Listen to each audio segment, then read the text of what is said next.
Hey everybody, back in September 2017, the great Mike Stern was playing locally here in Philly, so I went and sat down with him for a guitar conversation for Guitopia.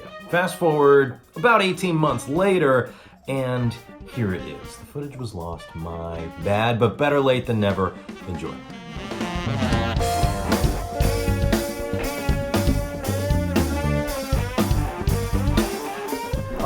Everybody, I have the extreme pleasure to be here today with guitar legend Mike Stern. Thank you so much for your time. My pleasure. We've got a lot of things to talk about, so let's jump right in. First of all the backstory, all that kind of stuff, you can find that on Mike. We want to talk about now, and as guitar players are watching this, we want to talk about all the good guitar stuff, right? We'll dive into a little bit of gear and everything, but I want to start with your new record. Mike released a new record on Friday, September 8th.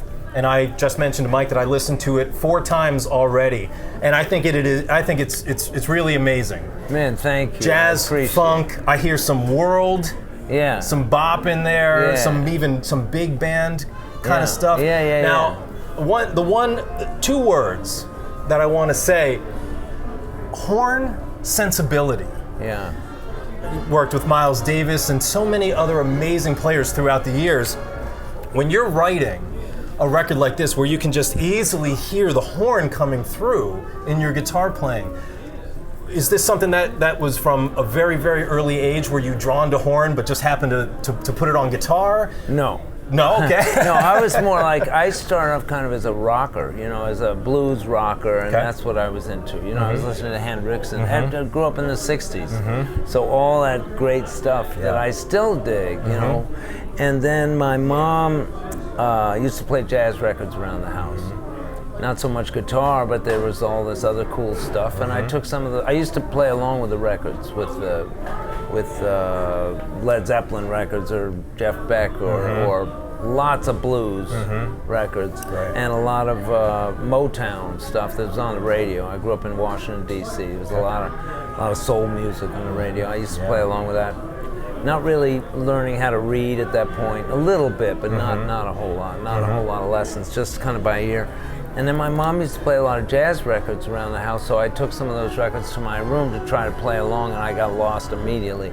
And I really liked the feel of the music. There was some Miles, there was some other stuff that she had. Right. There was a Herbie Hancock record, as I remember, that I loved. It was Maiden Voyage, actually. It was probably, he had just not too long, in that time when I was about 17 or something, they just released that. So I got, as far as I know, but I got really into jazz that way. And then I thought, well, I wanted to push my rock and blues playing at the very minimum. So this new music that that's not new music, it's been around forever, but that stuff that I really wanted to kind of get into that was a big challenge would help my other playing. The stuff that I was more used to. So I kind of got into it just thinking it'll just help what I already know, which it did right away. But then the more I got into it, the more I said, I'm going to try to do this no matter what it takes, try to learn how to play over standard tunes, try to learn how to all that stuff, which was that was a challenge, especially for me. It was really, didn't happen like overnight for me. It was a slow kind of process. And you were doing this all by ear, playing No, along at that records? point, then I started studying. Then I finally got a teacher and tried to learn how to read, and I got okay at it. And I was still working on it. but no, you get better, of course over time. And that really helped. And then went to Berkeley eventually. And kept listening, and now I do like a lot of sometimes transcribing, writing out stuff, writing out horn lines. Then I got really into the horn players and the vocabulary and the phrasing and the kind of that sensibility of the horn, as you said, kind of that singing sound, which I always kind of wanted from guitar. I think actually rockers have more of that in some ways than blues, than straight ahead jazz players. I mean, they have it in a different kind of way, of course. Wes has this beautiful sound, but then rockers started singing more. They sing usually, or blues guys, so it's a very vocal sound anyway. They're bending strings more. So I wanted to include that, because I grew up with that, into my whatever kind of playing I'm doing, which is predominantly jazz playing. Right. And at first, I got a chance to play with some amazing players, and of course Miles Davis was one of them. And every time I try to play octaves or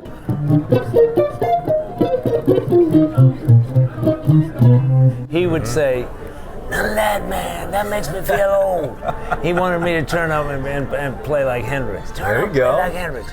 So that kind of forward thinking, though, that's great. He was into everything, but he'd already done a lot of straight ahead stuff. He still loved it, of course, more straight ahead. I mean, that was always him, you know, a big part of him. But he was also into Hendrix, for real. He had a flying V, Miles did. Wow. By awesome. You know, he used to try to play it. He didn't play it real good, but he used to just have it around the house. He was really into guitar. So, I mean, he's had such a wide palette of stuff that he loved. So I kind of tried to blend the two. I was playing a lot of bebop gigs at that point, and in Boston, and then when I moved to New York to play with Miles, I was kind of playing bebop louder, and then some rock stuff or blues stuff, you know, and just trying to kind of, in an honest way, just use what my inspirations have been over the years, and just trying to kind of put them together. So when you're writing this latest record called Trip, my favorite songs, by the way, I love the second track, Blueprint. Wow, that's one of my favorite. And then you have the acoustic, the nylon one called Gone. Yeah. They're all fantastic. Those just happen to be, I've just been ingesting it nonstop for the last 4 days. Yeah. Those happen to be my two favorites. And then you're into more lyrical stuff. That's my, to be honest, that's always been kind of my favorite. One of my favorite, and you know, from years ago, where you know, sometimes folk singers, like, I mean, not that Joni Mitchell's considered, she's kind of more than a folk singer somehow, but she's a folk singer. Right. And an awesome voice and vibe, and so I like that too, that stuff where it's a strong melody and vocal kind of thing. There's just something in those, again, everybody's going to connect differently. That one, there was one more, whatchamacallit? Yeah, what do you call it? Whatever. Whatchamacallit. So when you're writing something like this record and talking about this horn sensibility and the background that you just shared with us, what's your process when you approach a new record? Is it a lot of jamming with, you know, these amazing musicians? Sometimes, or like I take a little book with me in my guitar case, and whenever somebody's playing a groove or something that just inspires me, I write it down. That's like great. I'll hear a melody from a groove. Maybe Dennis Chambers, who's playing with me tonight, who's on the record. I mean, when he starts doing a sound check, it's usually he gets into some amazing groove, and you just say, holy and then you maybe write a bass line on that, and try to remember the tempo. So I usually make a little memo to myself since I'm writing it down. I say, you know, I don't even record it on a cell phone or anything. I just write it down, and the idea, and just say it's this tempo, like this tune, you know, like some other tune that I know the tempo, so that you don't get home and, you know, a month later and say, what the hell is that? So that's why I said that's interesting, because I can't even do that anymore. I have to record it on the spot. It's not bad idea. Because 5 seconds later, I don't know what I was thinking. I don't know what I was doing. Yeah. So when it comes to you know, again, just listening to your sound check, and you were playing some of the songs from the new record, and these lines that, you know, you're doing these beautiful unison lines with the trumpet. These lines that you, once you get the inspiration from it, you sit down and you start working out on guitar? Yeah, everything's written on guitar. I wish I'd played more piano. My mom used to play classical piano and a little bit of jazz piano, and I started doing that because she knew I wanted to do something musical. Either that or I would be stealing hubcaps 24 hours a day. I had to do something. So I started doing some actually singing in a choir. I was in a church choir because not because my parents weren't religious at all, but this guy was badass. Great choir director. So when I was like 9 years old, I was in this choir. And then I played piano. Some classical piano, and then I kind of, it was my choice by the time I was 11 or 12. You know how a kid will choose his own voice, his own. I want to do this, mommy. You know. So I picked that's when I decided to do the guitar, and kind of and once I started, I thought, well, I don't know how far this is going to go, and it just went. I just kind of got hooked right away. Right. So, right. Well, that's a natural thing. That's fantastic. But I write all on the guitar. Okay. And I write some of the lines that I do are horn lines that from transcriptions or ideas from that, or just from listening to a lot of bebop. You come up with some cool lines, cool inspiration. The very first tune, Trip, has definitely got some. It's either Led Zeppelin bass line, goes.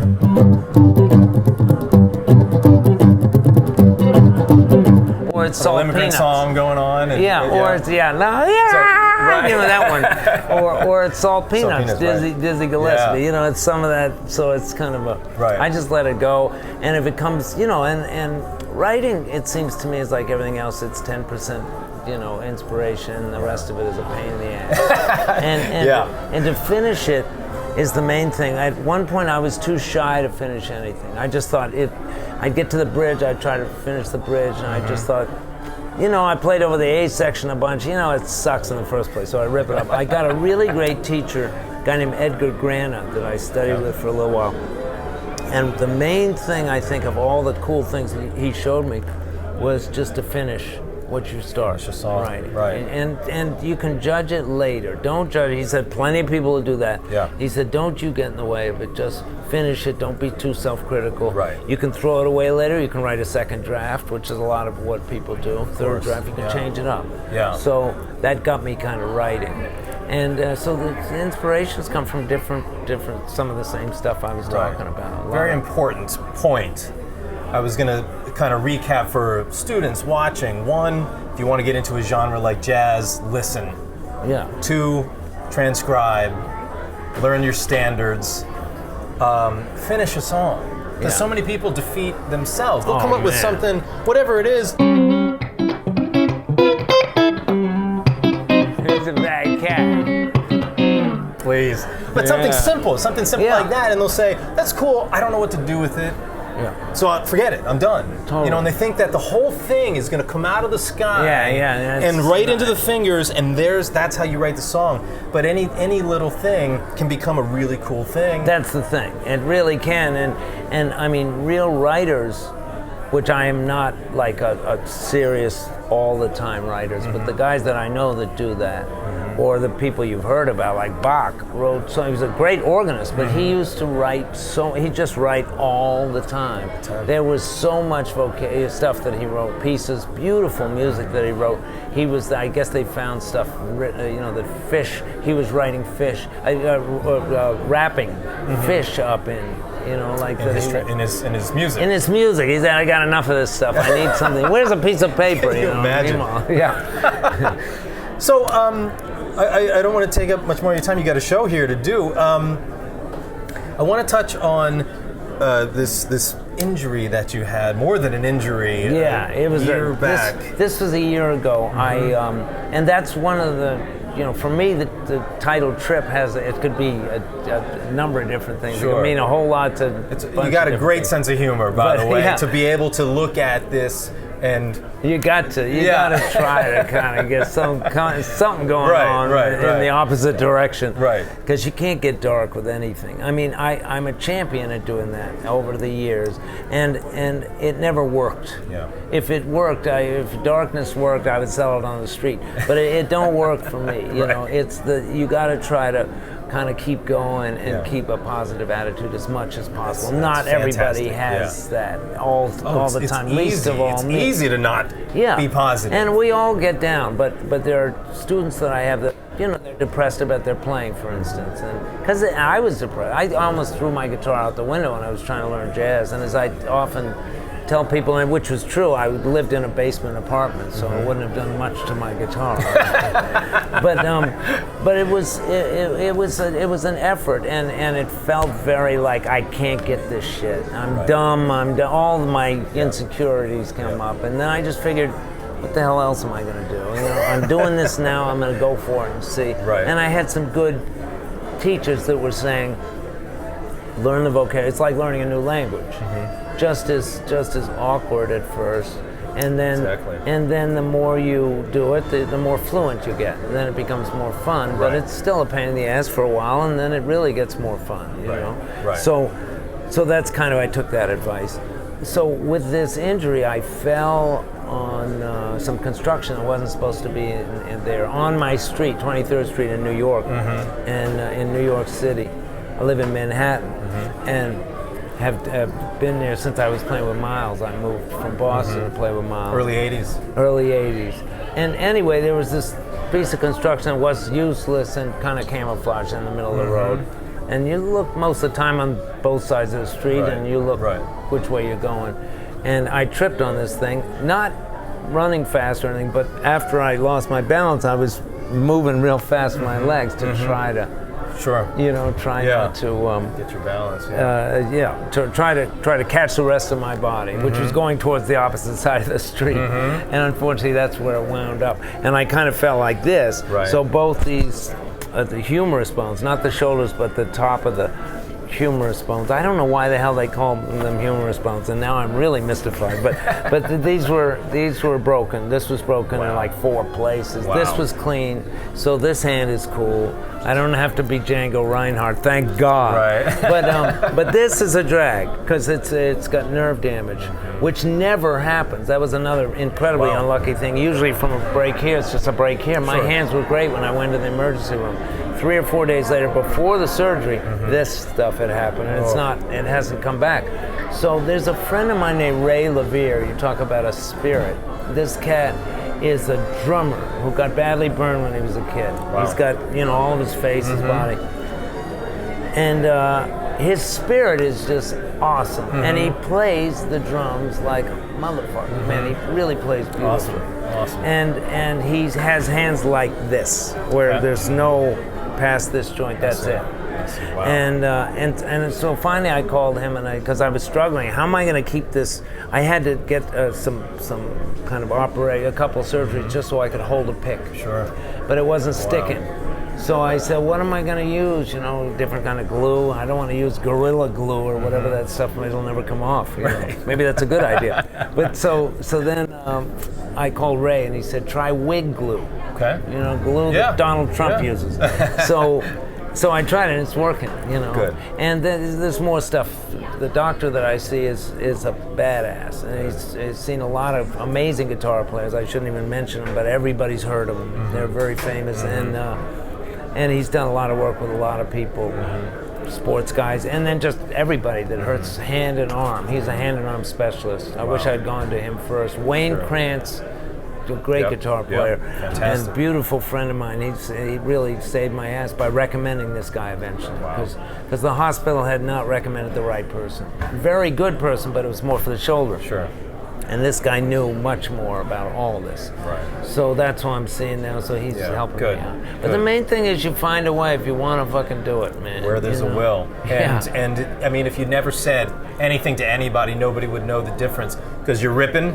Thanks. The record is ripping. What we saw on Soundcheck and are about to see now is going to be ripping Randy as well. Brecker, man, he's talking about a guy that has been an inspiration for me forever. Man, for the Brecker brothers. Of course. I play with Mike, and I'm playing with Randy, and I play in his band. He plays in my band, and then Dennis Chambers and Tom Kennedy. You got a list of A-list. They're kicking on my that ass record. around the block. There's no question. It's fantastic. You got to check it out. It's called Trip. You can get it Victor everywhere. Wooten's on there. Victor. Too. I just saw him with Bella. They were He's opening up for Chick. Else, God. It's it was ridiculous. insane. Mike, can we take it out here with a little vamp and A? Sure. Let's do it.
you so Thank much. you, man. Mike, thank you so much, Let's do some gigs.